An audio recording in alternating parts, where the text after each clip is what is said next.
No way this is actually gonna happen, right? Right? That whole scene was so f***ing funny. And this was excruciating, grating on me so much. Kind of a doozy. Could have been a 5-star. Terrible. Hi, I'm Sam. There's quite literally no one asking me to do this, but I recently read more subscriber recommendations and I would like to share my thoughts with you. So if you haven't already seen part 1 of this series, I put the link to that video in the description. You don't really need to watch the first video necessarily to understand what's going on here, but if this video series is something you're interested in, you can check it out if you want. So as always, the recommendations that I have pooled are from a community post I made months ago that has since been deleted. And then anytime I ever get a recommendation in my YouTube comments, I always add it to my TBR and keep it on a separate list of subscriber recommendations so that I can read them for this video series.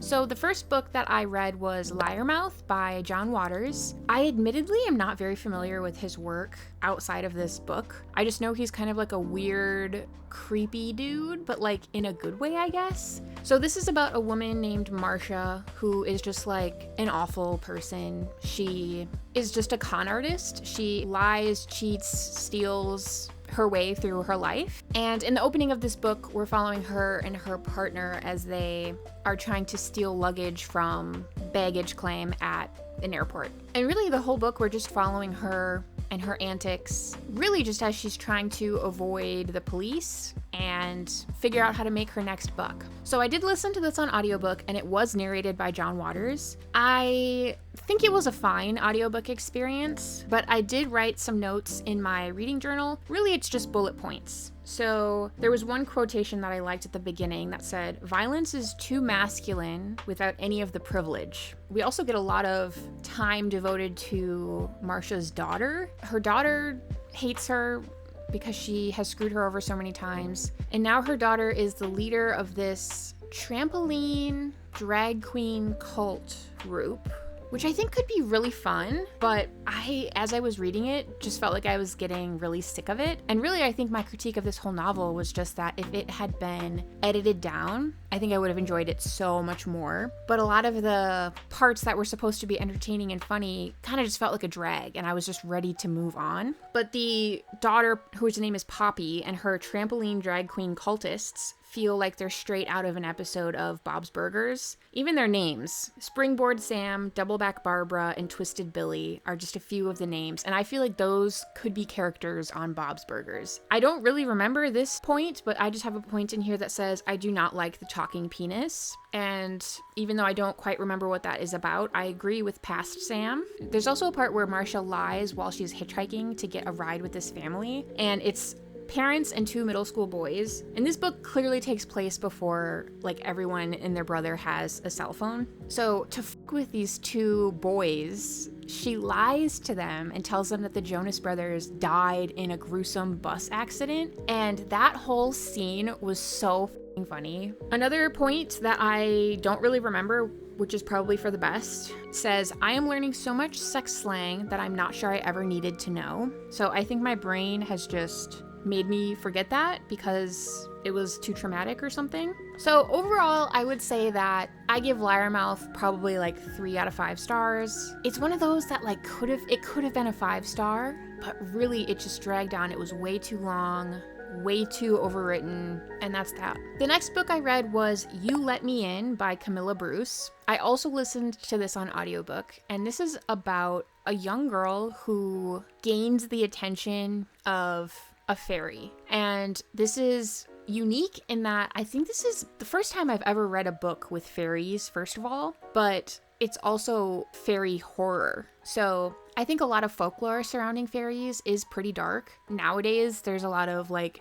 Tinkerbell, pixie dust, like positive connotations of fairies, but I do think a lot of the old folklore about fairies is quite dark, and they are not benevolent creatures. They're usually very self-serving and kind of like parasites. So this book was very much that, where there's a fairy who has latched onto this young girl. She's the only one who can see it, and all of these incidents start happening, and her family thinks that she's just blaming it on like an imaginary friend. And really we're following her throughout her whole life as she's plagued by this fairy having glommed onto her. I will give it points for being pretty unique. Like I said, I've never read fairy horror. There were a couple parts where I was like, okay, yeah, that's kind of creepy. But overall, this wasn't super scary or memorable to me. I wasn't too shocked by any of it. It kind of set it up like a mystery sort of, because at the very beginning, we're following two, I think it's like her niece and nephew, and she's left her will to them, and she's like, if you read through all of this, like, you'll get all my money and everything. And it's basically her telling her true story about like, oh, this fairy like really did attach itself to me, and all of these incidents were not me just blaming it on an imaginary friend, whatever. So it does kind of set it up like a mystery that's getting unraveled, along with flashbacks of when she was a child. But even like the twists weren't that exciting to me. I don't know. I think if any of that sounds interesting to you, you should check it out. I don't want to dissuade you from reading it, but this definitely wasn't like my favorite thing I've ever read. Okay, next I read Exalted by Anna Dorn. This one is about a woman who runs an astrology Instagram account, and she also does birth charts on the side. We're following her. Her Instagram account is called Exalted. We're also following this middle-aged lesbian who is obsessed with the Instagram account, but she's sort of like out of touch in a way that makes her kind of uncool. And she's also just like does not have her life together at all. She's just like drinking, partying. I don't remember her working. I don't think she had a job. And we start out following those two characters, and then as they're moving along, we get to know more characters and then see how their lives are intertwined or becoming more intertwined. We're predominantly following the younger woman who runs the Instagram account, and really the crux of the plot is that she's feeling very aimless, making money to get by. She's spending all of her free money on going to the strip club that's right by her house. And one day she does this birth chart for a man, and she sees that all of his signs are exalted. And a zodiac sign being exalted basically just means that it's in its best placement, if that makes sense. So for example, the sun sign would be exalted in Aries.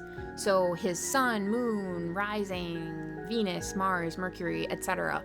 All of his signs and his planets are all exalted. So she kind of becomes obsessed with this man, and she ends up figuring out who he is from his Instagram and realizes that he lives sort of near her. She ends up crossing paths with him in real life and decides to try to pursue a relationship with him because she has it in her head that he's, exalted in all of his placements, so he must be perfect. At the beginning of this, I listened to this on audiobook, and this was excruciating at first, but I think it's because of the audiobook narrator. The audiobook narrator was terrible. And I think she was doing specific voices for the characters on purpose. That was, her performance, her choice, but I almost DNF'd because I was like, this book is just grating on me so much. But then I stuck with it, kept reading, and it ended up being fun and very much like Mentally Ill Woman navigating the world as a not good person. I will say there is kind of a twist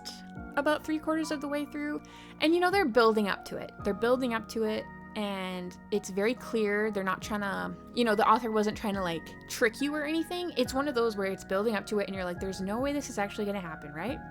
Right?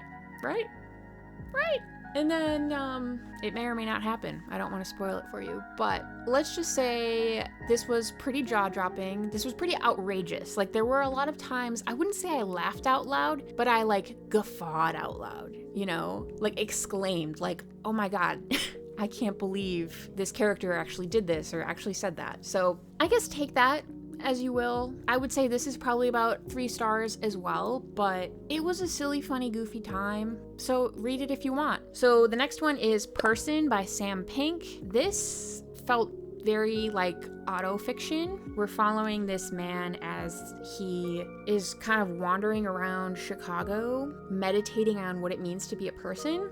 One thing that's unique about this book is that there will be a chapter that explains a series of events that happen, and then in the next chapter it'll say like other version of chapter 25, and it'll say kind of the same things, but almost like it's from a different point of view. There are sometimes inconsistencies. I thought that was kind of interesting, but it did at times get a little tedious because it felt like I was just rereading exactly what I just read. It was like different enough that I could tell like, oh, the author is trying to tell me like there are inconsistencies, so like we have an unreliable narrator, but it was still too similar that it wasn't engaging enough. I was like, okay, I just fucking read this, you know? So I definitely had higher hopes for this. I think his writing is, it's like it should be a slam dunk for me, but there are just a few things that sort of detracted from my experience. But I want to give you a few examples of the writing, because the writing is very funny, and it is very me in some ways. I'm walking around Chicago feeling like a piece of shit. It's winter. There are many people out. I pass an older homeless man, and he is dressed almost exactly like me. Today I tell my roommate how I've been regularly taking a multivitamin. He tells me to prove it by punching through a car window as we walk the streets back from the grocery store. I am holding more groceries than him. At the birthday party, there are people all around me and it feels ungood. Like heat somehow. No, I don't know. I sit on the couch looking straight ahead. This is my etiquette. I am proud of how good I have become at calmly not participating in things. So yeah, I feel like this should have really worked for me. And it's not like I hated it by any means, but it almost hurts more when you're reading a book and it's like, this could have been a 5-star, you know, when it's like, it feels like it was so close, but there were just a few slip-ups and now it's like landed at a 3-star. I do have another one of his books on the way, so I do want to give him another shot. And yeah, it's short, so if any of those quotes stood out to you, maybe check it out. Maybe you'd like it more than I did. Okay, last we're gonna end on kind of a doozy. That is Johnny Got His Gun by Dalton Trumbo. This is supposed to be one of the most disturbing books of all time. I can definitely see why it would get that reputation. This is about a man who gets sent off to war and is pretty brutally injured in the line of duty. And we spend most of the book with him in his hospital bed following this accident.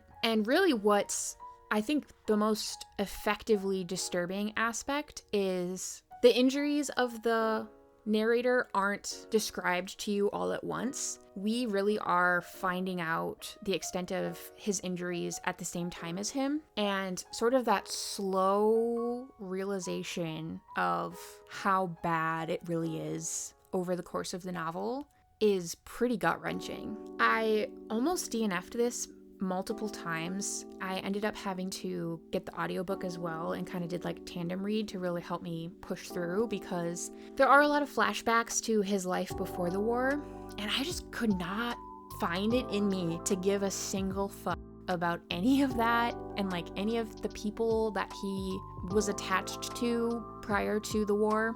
I just didn't care. It felt kind of useless to me. I do think that's kind of a me problem because I just didn't really care for Dalton Trumbo's writing style. It wasn't engaging enough for me, because it makes sense to me that you would include flashbacks of your main character to like establish them as a character and, you know, give the reader a better understanding of them. But for me, I was just like, bro, let's get back to the war, or let's get back to current day. And I don't know, maybe that was also intentional. Like maybe I was just eager because I was like, I need to know how messed up this guy really is, like what is going on. I don't know. But what I can say is I did not enjoy the flashbacks. There were a few pages that I dog-eared that I would like to share with you. These are on the grimmer, more gruesome side, but I think that that is really where the book shines, is obviously its anti-war commentary. But this first one is a little graphic, I guess. So I guess you could maybe skip ahead if you don't want to hear stuff that's slightly graphic, to do with dead bodies in a trench, and if you don't want to hear about what's going on down in the trenches of the war. It was a trench that had been abandoned a week, maybe 2 weeks before. They all swarmed into it, a whole company on their way forward. There they came upon the Prussian officer. He was a captain. He was lying with one leg straight up in the air. The leg was swelled so much the pants looked as if they were ready to bust open. His face was swelled too. His mustache was still waxed. Sitting on his neck and chewing away at his face was a fat, contented rat. As they came jumping over into the trench, they got the whole picture. The entrance to a dugout toward which the Prussian had been heading when he was hit. The Prussian with his leg up in the air. The rat chewing. Somebody let out a yell, and then they were all yelling like crazy men. The rat sat up and looked at him. Then the rat started for the dugout entrance. But he started too slow. Yelling and screaming, the whole pack of them were after him. Somebody ripped off a helmet, and it hit the rat in its hindquarters. The rat squealed and turned to snap at the helmet. Then it dragged itself into the dugout with all of them after it. They caught it there in the dim light and beat it into red jelly. Then they were all still for a second. They felt kind of foolish. They left the dugout and went on with the war. That's one of my favorite passages from this book because obviously this is a very anti-war book, if not like one of the original anti-war books. And I think it's interesting that that moment of showing their hypocrisy was really powerful. It shows the hypocrisy of war and how war has really been packaged for us in this way to tell us, you know, this is acceptable because we have to fight for X, Y, and Z, when really war is like one of the most gruesome acts of violence, one of the worst things that we do as humans. It's interesting how they saw this other entity desecrating their enemy, and that somehow was not acceptable to them. It's like they, as an army, will maim, injure, rape, kill countless soldiers from the enemy army, and that's okay because it's all in the name of war. But as soon as this other outside entity starts to perpetuate violence against their enemy, that's not acceptable to them. And I would argue that the violence that the rat was enacting against the corpse was way less egregious than war because the guy's already dead, the rat's just trying to survive. The rat is not a higher mammal. You know, when we think of rats, it's like, oh, it's a rodent, it's a beast. But I love how it's really showing in this situation, like, who's really the beast here? You know, is it the rat who's just trying to eat to survive? Or these stupid idiots who are here to do these atrocities to other human beings? In the name of what? You know what I mean? So I thought that was very striking, very powerful. Somebody said, let's go out and fight for liberty, and so they went and got killed without ever once thinking about liberty. And what kind of liberty were they fighting for anyway? How much liberty and whose idea of liberty? Were they fighting for the liberty of eating free ice cream cones all their lives? Or for the liberty of robbing anybody they pleased whenever they wanted to, or what? You tell a man he can't rob, and you take away some of his liberty. You've got to. What the hell does liberty mean anyhow? It's just a word like house or table or any other word. Only it's a special kind of word. A guy says house and he can point to a house to prove it. But a guy says, come on, let's fight for liberty, and he can't show you liberty. He can't prove the thing he's talking about, so how in the hell can he be telling you to fight for it? I've already decided that I like the liberty I've got right here, the liberty to walk and see and hear and talk and eat and sleep with my girl. I think I like that liberty better than fighting for a lot of things we won't get and ending up without any liberty at all. Ending up dead and rotting before my life has even begun good, or ending up like a side of beef. Thank you, mister. You fight for liberty. Me, I don't care for some. Did anybody ever come back from the dead, any single one of the millions who got killed? Did any one of them ever come back and say, by God, I'm glad I'm dead because death is always better than dishonor? Did they say, I'm glad I died to make the world safe for democracy? Did they say, I like death better than losing liberty?